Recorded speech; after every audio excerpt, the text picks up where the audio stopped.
We're back, episode 2 of the Monster Energy Racer X preview shows for Monster Energy AMA Supercross in 2024. Jason Weigandt, Steve Matthes, Jason Thomas here. We've all been around these races for, sadly, almost 25-ish. More than 25? More than 25? I don't want to talk about it. It's unbelievable. This is our golden, silver, bronze anniversary. I remember when McGrath was on a dirt bike racing every weekend. Wow. Yeah. I mean, you've seen me standing on the track cheering, in 1990. Cheering for Rick Johnson.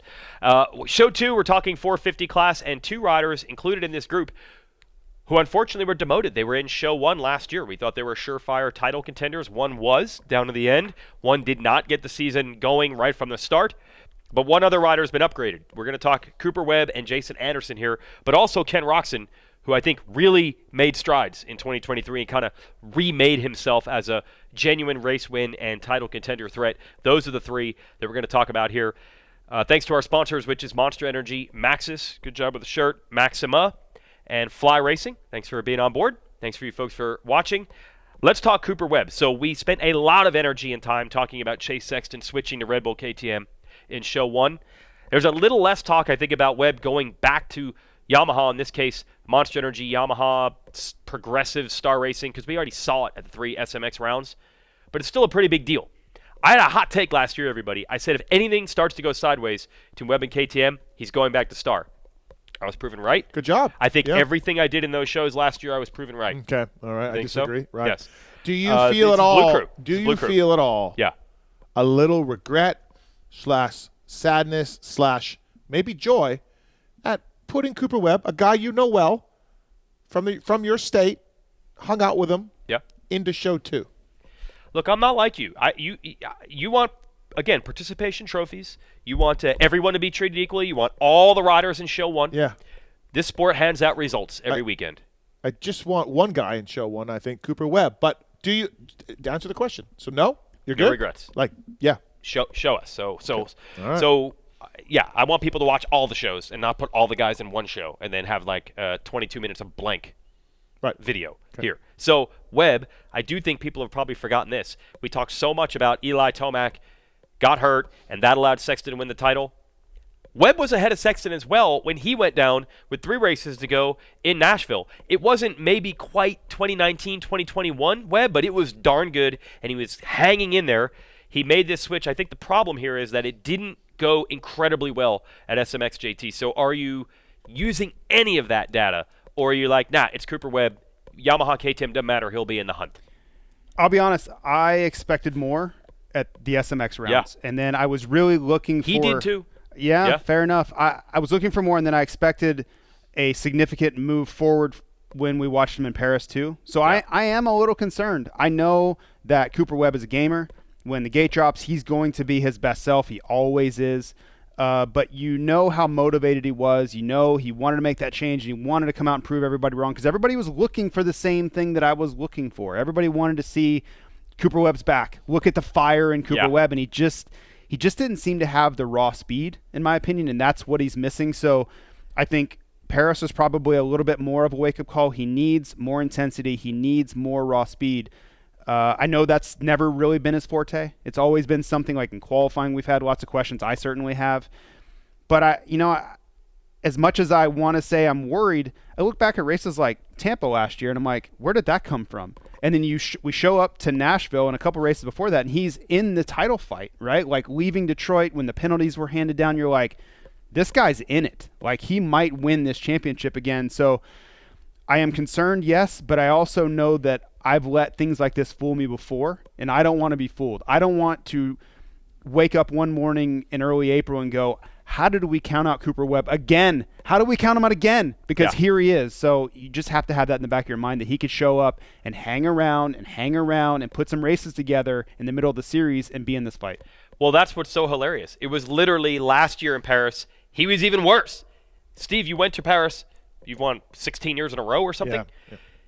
The 2022 going into 23 Paris, he was further off, I think, than he was in 2023 Paris. Wouldn't you say that?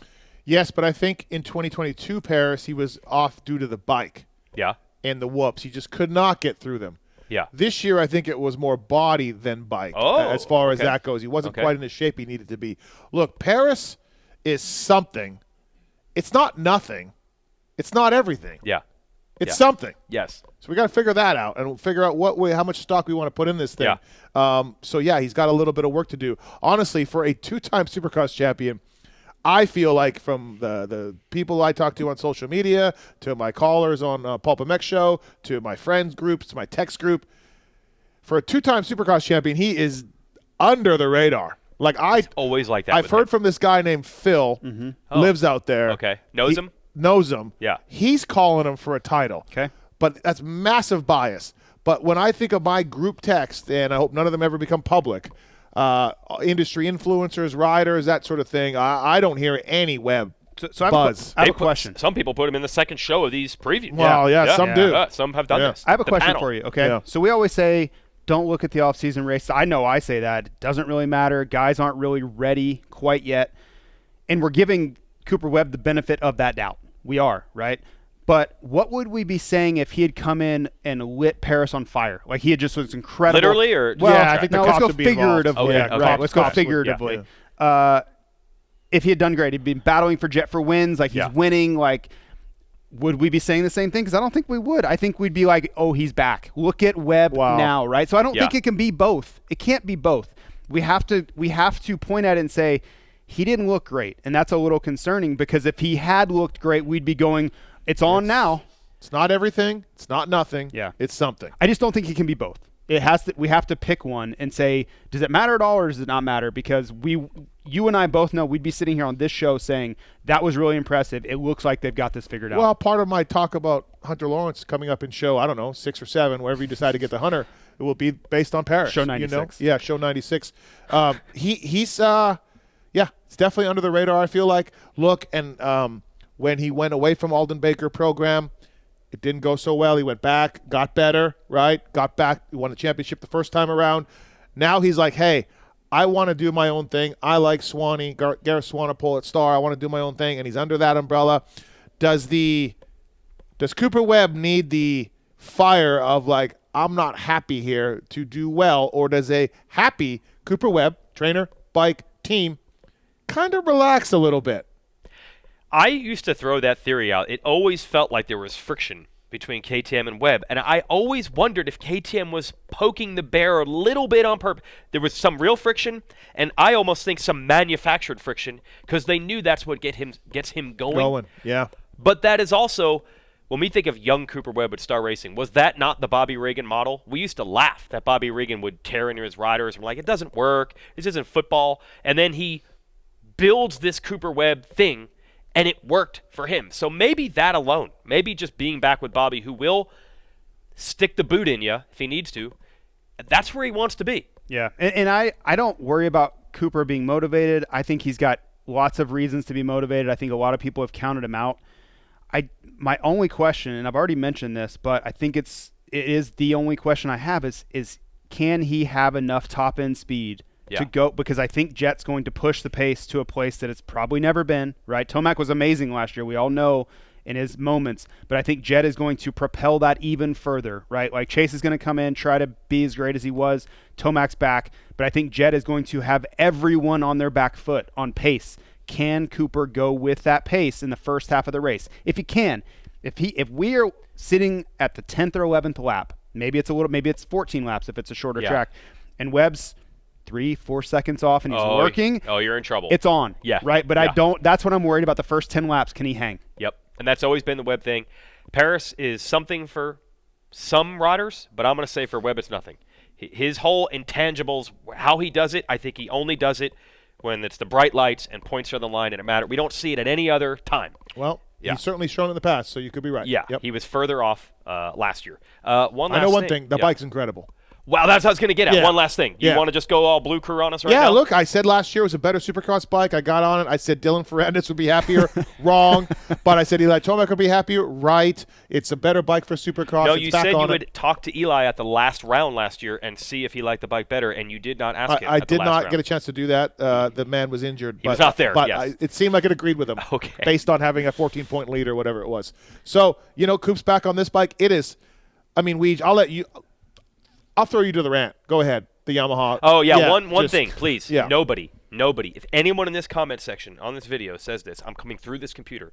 Do not look at Webb's 2018 with the factory Yamaha team and say, he wasn't as good in the Yamaha as he was KTM. It's not the same team. It's not the same bike. And most importantly, I don't think it's the same guy. I don't think Webb understood then the work ethic that it took to be a 450 champion. He learned that with Baker. He doesn't necessarily need Baker to do that again. Write everything you saw that previous Yamaha and Webb off, okay? Bike's amazing. I still want to hear it. Yep. Still want to hear it. Bike of the year. Okay, so let's move on in this show. Thanks to our sponsors again, which is Monster Energy, Fly, Matthes, and Maxima. We want to talk about bikes, and that includes Ken Roczen, who probably made the biggest news last year when he didn't even have a biker team for the majority of the offseason.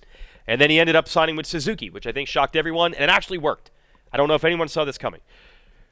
One man has actually ridden the Ken Roczen bike, the Supercross spec bike from SMX, and that is our testing guru, Kris Keefer. So we're going to talk about the Suzuki with Roczen and the Yamaha a little bit with Webb. It is monster information brought to you by Monster Energy. Take it, Keefer. All right, guys, interesting story here. For me, I think we have Roczen. He's on an unchanged motorcycle, right? So now we have Roczen on the Suzuki that he's used to. I have ridden that motorcycle. We have Webb on a bike that he's basically been talking about he wants to be on for quite some time now. So let's break this all down. Yes, I did ride Roczen's LA Coliseum SMX motorcycle at Fox Raceway, not a Supercross track. So just from what I felt from the motorcycle, you watch Roczen ride, I would say top 3 poetry in motion type riders that we have ever seen in our sport. And when you ride Roczen's bike, you can kind of feel how he rides. He has a softer type of fork. He has a stiffer shock. He likes a lot of front wheel traction. And his motorcycle is RMZ 450 that you guys may be commenting below this video, talking trash on it. It has a Kickstarter. But nonetheless, it is a stable, great motorcycle for Supercross. You can ask a lot of guys. I'm sure RC, Chad will tell you that the RMZ was a great motorcycle for them in Supercross. His machine, although unchanged, he's very used to it. He's been riding off-season races, has a very free feeling to it. His RMZ motorcycle is set up for these longer main events. Roczen gets out from a hole shot. He is deadly the first few laps. There is not another rider that can put down burners like Roczen. He throws a little bit of a gap. The track gets rough. His RMZ actually accepts this. This is where I think Roczen has an advantage. Weege, JT, Steve, for me, I think Roczen is a sleeper in 2024. His bike is up to par, even though it's a dated motorcycle. It is very, very easy to ride. And also, his 4-stroke RMZ 450 is unbelievably free feeling. Out of all the 4-strokes I have ridden and the factory bikes that I have ridden, his motorcycle probably has the less engine braking that I've ever felt from any motorcycle, and that includes a 2-stroke. So it's unbelievable how well that bike is. And then you have Cooper Webb, one of my favorites. I love the guy a lot, but man, he has a lot to prove. His motorcycle is new to him. That's second, third year platform for him on the YZ450F, but he doesn't know this bike from where he came from in 2017. It's not the same Webb. It's not the same motorcycle. So, and then you add 10 other guys that can win. I think it's a little bit of an uphill battle because if he is not as good as he was on the KTM, and we know how good he was last year, to me, it's an L. You have to be as good. You have to be in the points race, and you're going to have to figure out a new motorcycle come A1. Can he do it? Yes. Could he win the title? Yes, but I still think it's going to be harder for him this year than it was last year. So let me ask you two guys something. I don't know if we've ever actually talked about Keefer. this. Good job. Yeah, good job, Keefer. Whatever. Yeah. I don't know if we've actually ever talked about this. Yeah. Privately or publicly. Oh, right here we're going to do it. To me, Yeah. I know I'm a Yamaha guy. You know, I know I like Phil, and Phil led races, and you know. Lights on. Yeah. To me, the coolest moment of 2023 Monster Energy Supercross was Ken Roczen winning Indianapolis. Do you guys agree? Like there's things that stand out over the years of going to these races and watching them, and to me, that was one of them, man. I think that was the feel-good moment of 2023. The only thing that I think could have possibly beaten it is if AP had finish the deal in Detroit. He can't agree. No, with me. I said it was the feel-good moment of 2023. I just said, was it the coolest moment? I said it was the feel-good. I don't know if it was. I don't agree was the coolest moment. I don't agree. Okay, all right, perfect. That's all we need to talk about. Are you okay? Yeah. That really made JT's television career, though. He got that Plessinger interview in a tough moment. So really, you need to thank Aaron for crashing. I have. You have? Yeah. Oh, you well, have? No, I thanked him for Not being, for crashing, but for being doing it. mature Yes. enough and coming over and talking about it. Yes. I think Roczen's win was second best. My kid being on top of the qualifying board in KJSC was, I think most people feel with number the wall one. of death. That wall jump. With the wall of death. Yeah, I think most people would think. Yeah. So either way, it was awesome. Yeah, And I thought that was really awesome. Yep. yeah, and it's so funny where all of us now, I think, are like, it's Ken Roczen. He's talented. He's always been great. He's always been amazing. Stop. There's no way in December of 22 people were thinking, yeah, 90% chance this is going to go great. Look, it was 50-50 coin flip at best. He was on the Firepower Honda. He was riding really well. He won Paris. He liked the Honda. It was all suited to him. And then he jumped ship for the HEP guys. Suzuki. Progressive ECSTAR. Yeah, and I think a lot of us are like, hey, man. And early on, it didn't look good. No. He looked stiff. He looked rigid. He didn't have that flow. But that dude just kept working and working and working. You know, I talked to his practice bike mechanic, who's a good friend of mine, told me that they've changed the least amount of things that they ever have this past year on the Suzuki. Ken is happy. He is fast. Everything is set. Nothing should change this year as far as that goes. So where's the limit here for Roczen, JT? Are we back to the point where we could see Roczen winning this title? Can we go that high? Winning races obviously should happen. Is it conceivable? Yes, but I think we also have to keep in mind what's kept him from winning titles in the past, and that is a really long season with a lot of travel, and his body seems to get worn down a little bit. That's still going to be the question. I think he's back to where he was. I think he's, every time the gate drops, if he won A1, I wouldn't be shocked. Yeah. I think it'd be a little surprising, but not shocked. He's back to that level again, but the old question still remains. So I think it's a very outside shot of him being a title contender super late in the championship, because I think you'll just see some races where he doesn't quite have it. But it is refreshing to see him back on that level again, where he is a storyline. He is someone that when we go in and when the gate drops, if he gets the whole shot, everybody should be very concerned, because at A1, if he had whole shot it, I wasn't concerned. I just didn't think he was riding well enough at that point. So can't do 17 races? Oh, hey, you stumbled right in. Keep going. You did Can't it. do 17 You at set the the level trap. he needs to? I think the There questions, will always be something. the questions are still there. Who asked those questions? Yeah, I don't know. I think I did. So, Steve, are we back to... You said he can't win a title. That is exactly because in the 17 but I want races. to clarify, because I didn't say that. I said the questions will still remain. You said he can't win a title. This is Incapable. a were tomato. No. argument. That's a very different thing. Okay. Incapable? Mm-hmm. That's actually a compliment. If Roczen can just get to incapable of winning the title status again. Yeah. Because that's where he was 2 years ago. That'd be great. Right. Listen, that'd be great. I stand by it. I like Kenny. Him and I have a good relationship. We text quite a bit about different things, and I love his honesty. I love his truthfulness. He's great for the sport. But, he's told me himself. That's all well and good. I'm not saying incapable. You're saying incapable. I just want to make sure. Mm-hmm. I think we might have entered that. I always say the veteran guys, they don't lose the speed so much. It's just even on your horrible nights, you can somehow get second or win. Yep. That, to me, is what goes first. So I'm not worried about it being like he's atrociously bad and what's wrong with him because he's sick. Yeah. But I think sometimes he just gets a 6th or 7th. Doesn't have it. Yeah, those gnarly guys. We're saying Tomac had bad races last year. They were 5ths. He was never bad. I will say, to have though, that level where you're pretty much podium, top 3 guys 17 weeks in a row is that's the tough. ability of Ricky, Chad, James to come around from a 10th place start and be 4th by the end of the second rhythm was always phenomenal, and that's what those guys do. Yeah. I will say, though, Kenny riding with Chase all during the week, everything else, that's going to help him, I think. You thought it did in SMX. I absolutely did, and I still wonder if that is a net positive for Chase.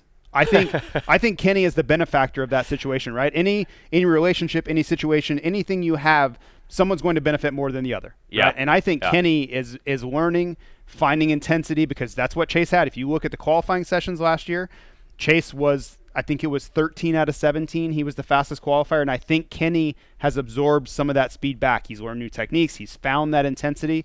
So I wonder if it's halfway through and those two are like really close in points, if Chase is going like, man, I don't know if this is what I should be doing or not. Well, and then even Chase says Kenny show up and be like, I'm sick, I don't feel it. I'm not having a good day, and then he'll lay down a fast lap, and they'll be like, yeah, Kenny, because you're Ken Roczen, right? Yeah. So he's still got that in him, and of course Chase has that in him every single time out there. He's in his prime, as an athlete, and Kenny is just on the backside of it. Now, one more rider to talk about on this show, and here's what's funny. So we think Roczen's in a good spot because the bike hasn't changed. No jokes there on Suzuki. They didn't need to change it because he felt good on it. But what makes me laugh, guys, is that we thought that was going to be Jason Anderson's trump card last year. There was a new Yamaha for Tomac. Was he going to be able to get used to that? Nothing was changing on the Cowie. We got to finally decode a little bit of why Anderson's season went off the rails. You and I at the Feld event, we had top secret clearance to go to, and you did not. No, I got invited. It was just in my spam filter. Really? Yeah. Wow. I missed it, but it was there. Blame Gmail. Yeah. A lot of it is the guys in the offseason feel they're in the right spot, but they don't know if everyone else's level has gone up. And Anderson admitted a little bit. There were some things on our bike that were steps backwards, but everybody else did get better, and we weren't ready to go there. Yeah, that was the only thing that I really wanted to get out of Jason Anderson is what changed from 2022 to 2023, because I expected a lot from him in 2023. I thought he would really come in with all that confidence and really look at himself like, I can win this title, and it just didn't go to plan. We all know that. But he was, I thought, transparent, right? He said they ran a different shock, and when the pace increased, which I think it's going to again in 2024. But he said the level was higher in 23 than in 22. And when he tried to go to that level, the bike didn't respond well. And he ended up crashing. He just didn't feel comfortable anymore. So it'll be interesting to see a brand new motorcycle, a new frame, new chassis. And we know how these things go.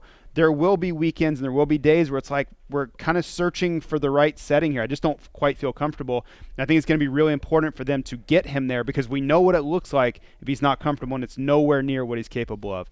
I do think it's a great opportunity to bounce back. He got a new 2-year deal. That's awesome. And I'm sure he's really frustrated with a lot of the results he put in 2023.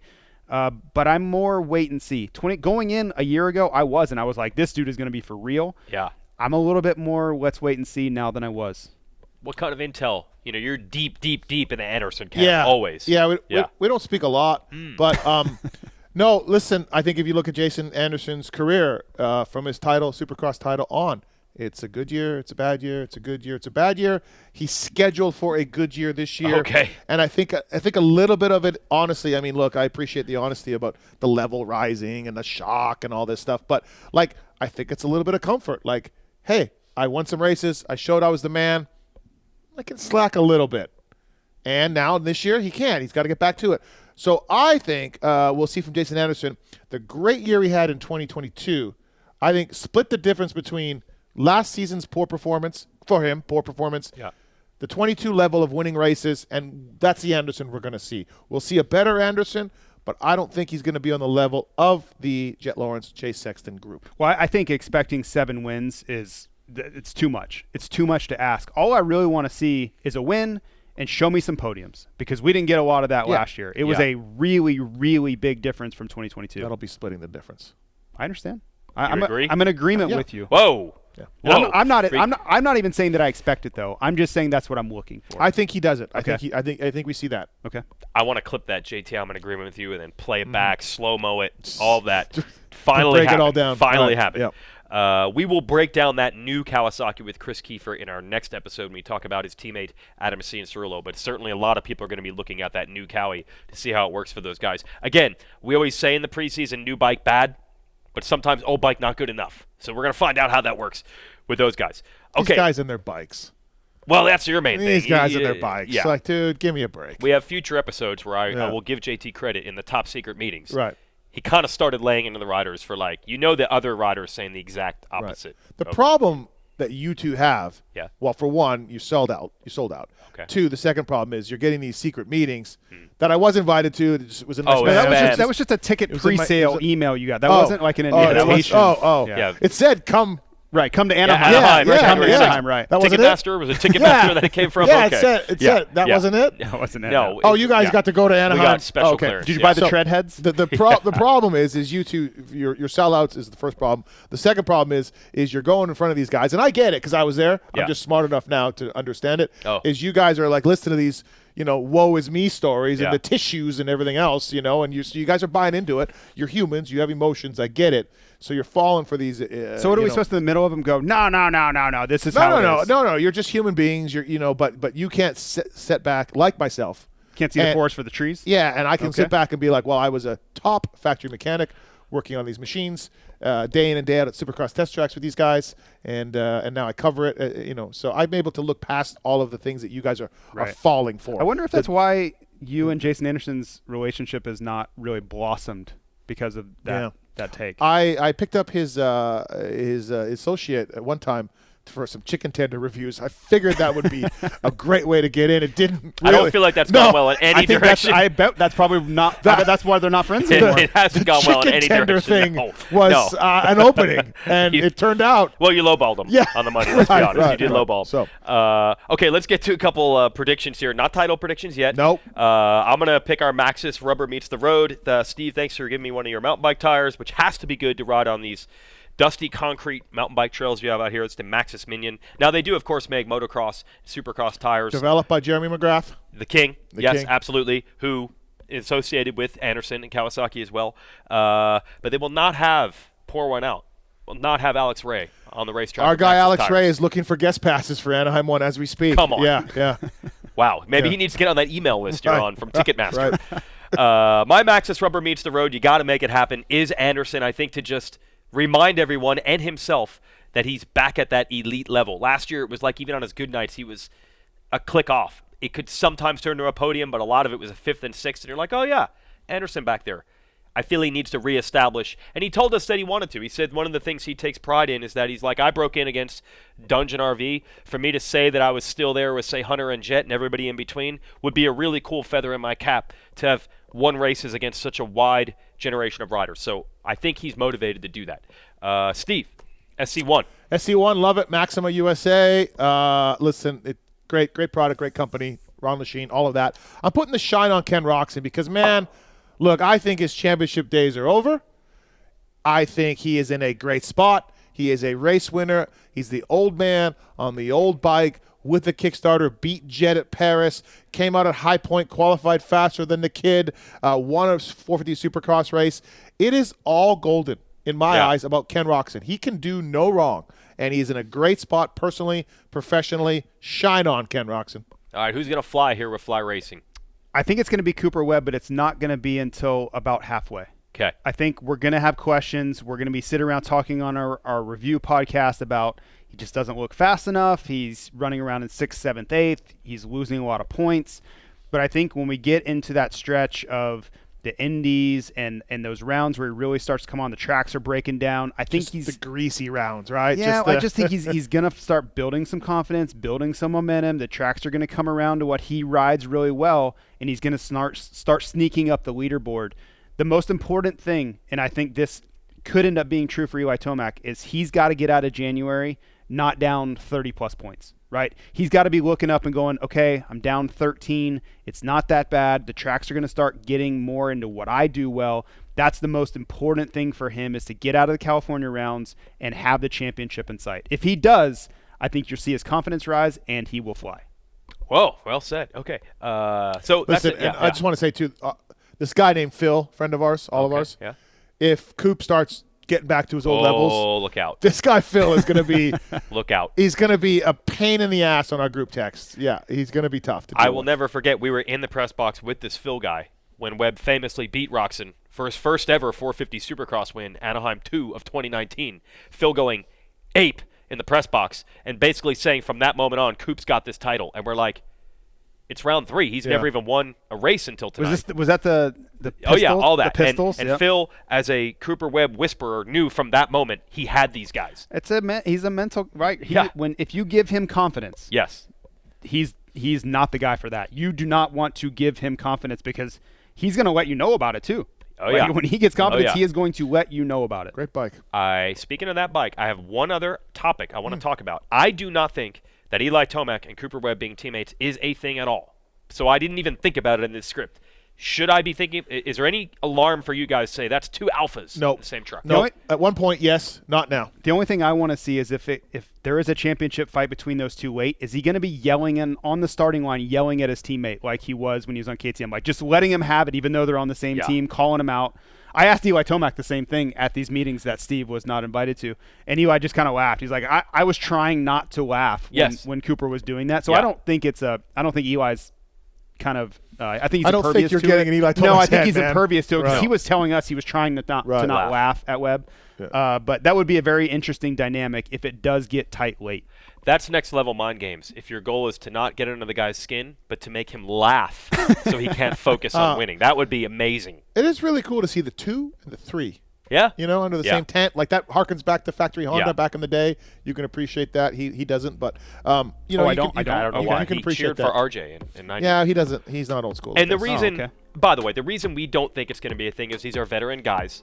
They're not young hotheads. Yep. And also, Eli works in the shadows, man. Yeah. They're not even going to see each other. He's like Bane. Yeah, he is. He Yes. like you like the darkness. I was Right. born of this. Yes. Yeah. They're not even, as Eli told us, they basically have not seen each other Right. throughout the offseason. They'll be the first time they see each other was Anaheim one press conference probably. They'll be like, Probably. hey, what's up? Yeah, exactly. So it's fine.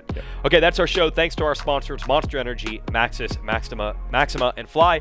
Supermotocross.com for all the information on all 31 races in the World Championship this year. We'll be back with Show 3.